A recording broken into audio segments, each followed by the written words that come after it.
Numerical number 1 है कि calculate the force of attraction between two balls each of mass is 1 kg। दो balls है जिसकी mass is 1 kg है, when their centres are 10 centimetre apart. G की value 6.67 into 10 की power -11 Newton metre square लेनी है। ओके, नाउ सो हमारे पास दो मासेस है M1 M2 और M1 M2 की वैल्यू 1 kg है, दैट इज kg 1 किलोग्राम, और इसके बीच की जो डिस्टेंस है कितनी है 10 सेंटीमीटर। तो ऐसे यूनिट में है नहीं, इसको ऐसे यूनिट में लानी पड़ेगी, तो सेंटीमीटर को मीटर में लाने के लिए 100 से डिवाइड करनी है, 100 से डिवाइड करनी है।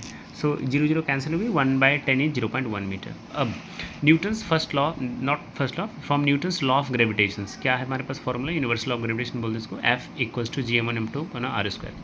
जी की वैल्यू 6.67 इंटू 10 की पावर -11 इंटू 1 और रेडियस को आप ध्यान देना, अगर आप यहाँ पर मीटर में नहीं लिखोगे तो आंसर गलत आएगी confirm.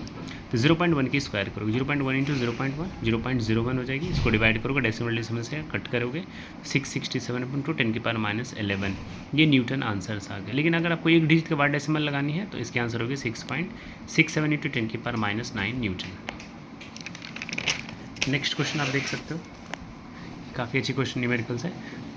Two particles each of mass m go round the circle of radius r under the action of their mutual gravitational attraction, find the speed of each particle.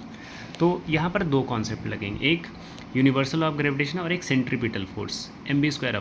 तो ये दो बॉडीज रोटेट कर रही है। तो सबसे पहले हमारे पास m1 m2 m के बराबर है, इसके बीच की जो डिस्टेंस होगी r से सेपरेटेड थी और ये डायमेट्रिकली है, तो r + r distance will be 2r।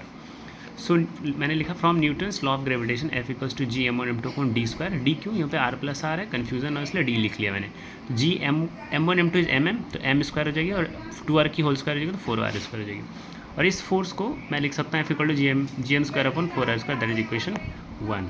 As this force provide the centripetal force, यही जो फोर्स है ये सेंट्रीपिटल फोर्स प्रोवाइड करेगी। तो यहाँ पर आप F equal to mv² upon r लिख सकते हो और mv² upon r equals to Gm1 m2 Gm² upon 4r²। m से m² की m एक कटेगी, r कट जाएगी इसकी, तो v² equal to Gm upon 4r आ गई। यहाँ से v की वैल्यू निकालोगे तो ये इसकी स्क्वायर रूट हो जाएगी, Gm upon 4r root answer.